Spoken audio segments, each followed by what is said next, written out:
Very special night to celebrate Robert Venturi. I was just going to ask you very quickly about a series of people who seem to me played an enormously important role. The first being, of course, Denise Scott Brown.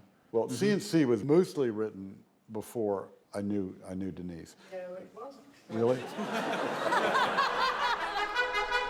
Robert Venturi and his partner, Denise Scott Brown, are recognized as two of the most important architects of the second half of the 20th century. Venturi and Brown have changed the way we see the world.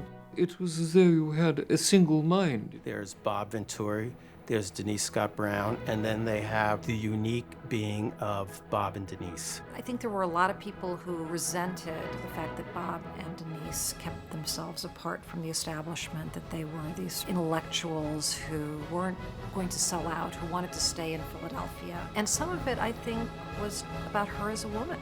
It was expected that the architect was a man, and the fact that the firm had a dual name and that she was female was very unusual.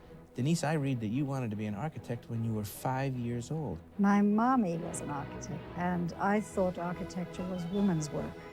Herbert Mouchon said if the Pritzker were as distinguished an award as it's cracked up to be, it would be a scandal that Venturi had to wait in line and that the prize was not made jointly to Scott Brown, his partner for 25 years. We were the rebels in the profession, and it was sort of a great atmosphere. We were a bunch of revolutionaries, and anyone who was against us was against change, against everything that was good.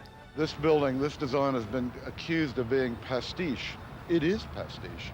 That is one of the main ideas of it. There's something rather homespun about the Venturis as a couple. That painting, you know, American Gothic, two of them sort of looking straight at you, but being very much themselves. Are you the father of postmodernism?